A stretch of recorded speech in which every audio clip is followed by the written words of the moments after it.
Welcome back to the Writer's Block on Virtual Channel Network. I'm David Mulligan. Let's continue to take a look at Oscar-nominated script Inception by Christopher Nolan. 105. I like this. He doesn't use it through the whole story, but he uses it in enough places that it caught my eye and I really like it. Part of the story is that when you go into somebody else's dream, they populate the dream with subconscious projections. That is, the people. It's kind of like in Matrix, you have Mr. Anderson. Well, what is Mr. Anderson? He's not a real person. He's not a flesh and blood. He's a computer program, right? Mr. Anderson, or is it Mr. Anderson, or is the main character Mr. Anderson? I don't know, but you know the bad guy in Matrix is a computer program, whatever he is. I think he's Mr. Anderson. Maybe not.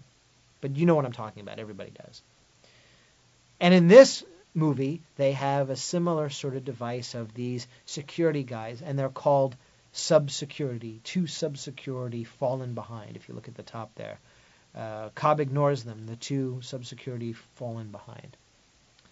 I like sub-security because sub-security identifies itself with the subconscious. They're not referred to all the time. Sometimes they're just referred to as security. But I like the fact that he's got that sub and security together, so we get a real understanding of who they are, where they come from, their source. That's kind of cool. Something to take a look at.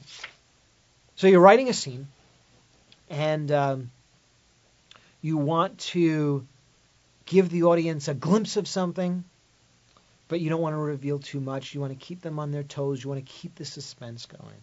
And look how he writes this paragraph. I really like the way he does this.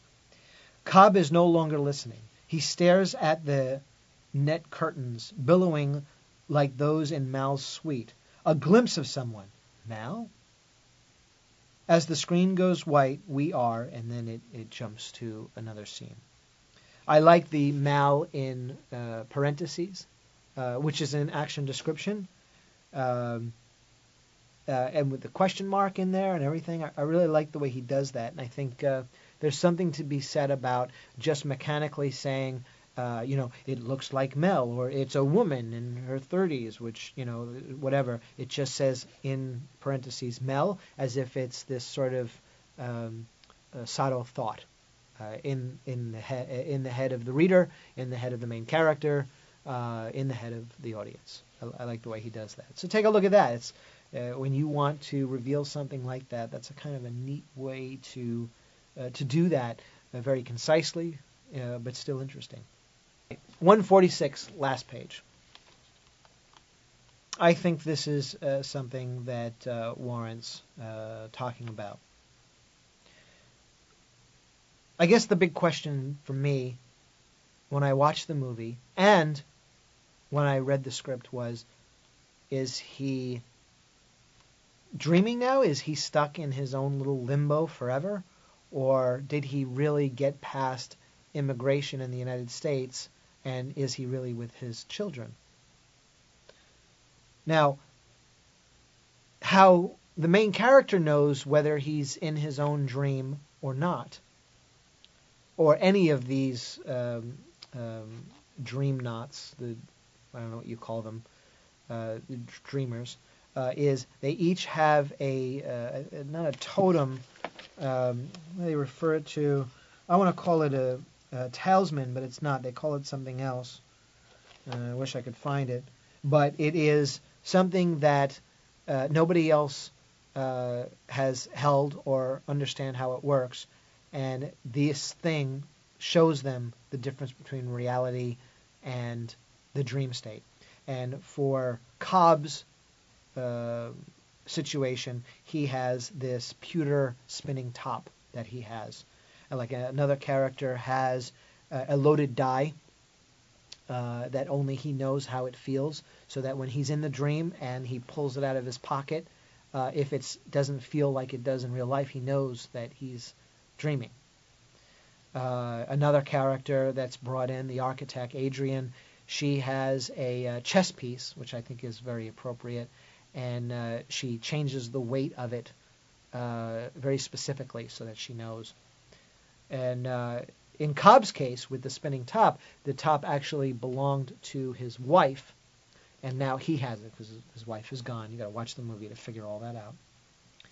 And when I looked at the PDF, and you can look at the PDF too, I looked at all the places where he had the spinning top. He only spins it twice in the movie. He only spins it because the spinning is the important part. Because when you spin it in real life, it can only stay up so long until gravity comes in and takes over and it stops. But in a dream, it doesn't work that way, right? We know we can fly in dreams, right? And in this movie, it's the same sort of thing. So obviously, it's explained to the audience and explained through telling other characters what these things do and how it helps the dreamer. And it's demonstrated one time. He has it a number of different times where he's looking at it and stuff like that, but he only spins it one time, only one time in the movie. And that's the movie and in the script, by the way. So it's both. It's consistent. Only one time does it spin and it falls down, and we know, and the main character knows absolutely, without a doubt, he is not in a dream at that moment. Every other time is pretty much suspect, even when he has the thing, because he's not spinning it, because the telltale sign is the spinning. But, and a very large but at that, when you go to the last page, and only the second time that he has spun this, there is a pretty significant amount of time between when he spins it on the table and the last shot of it before the movie ends. Maybe a whole minute. I'm not really sure. And the question came to mind in the movie, is he dreaming? Is it still spinning because he's dreaming, and will he find out later on? Or did they cut away quick enough to say, maybe, maybe not?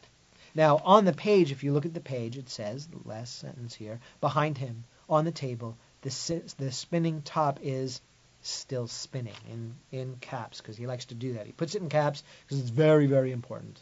The most important part of that sentence, the most important part of that thought of that shot.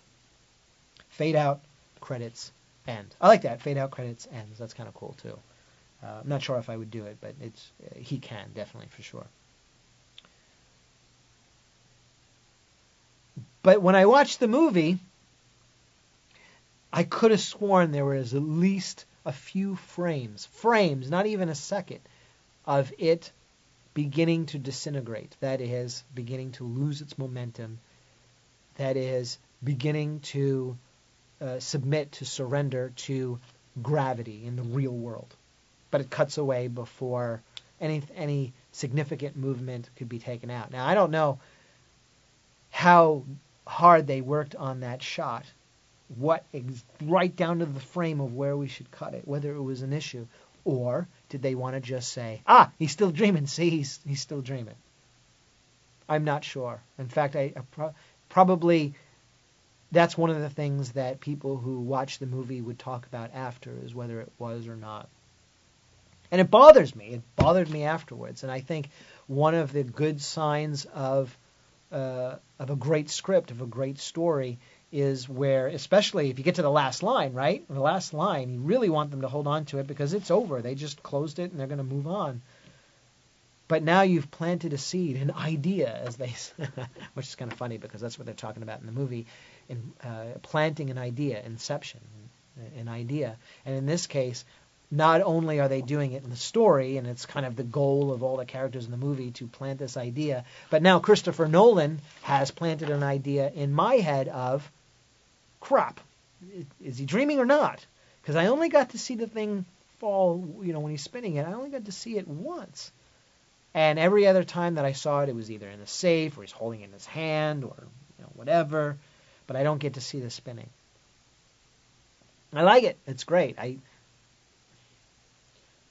don't think I would have done it this way because it drives me crazy, and certainly now I really want to watch the last scene again. And you should watch the last scene again and think for yourself whether you're the director, the editor, and I'm sure the director had a huge amount. I'm sure him and his brother, sat down and got together and talked about this idea and talked about the final shot and talked about first of all, how to lead the reader and the final thing, and how to lead the audience, what the final shot is, when exactly to cut away. Because when you cut away, or the last thing you say in the story, can have a huge impact. It can be paramount importance. And in this case, I think they do a really great job of it. Take a look for yourself. Take a look at, with a PDF, you can search for every instance of spinning top that's there, and look at each time he does it, and even build a subplot from that. Because every time we see that top, we think the same thing. Is he dreaming or not? Because in this story, we have multiple 3 levels of dreams, 3 levels or more, and a limbo. So so that was Inception by Christopher Nolan.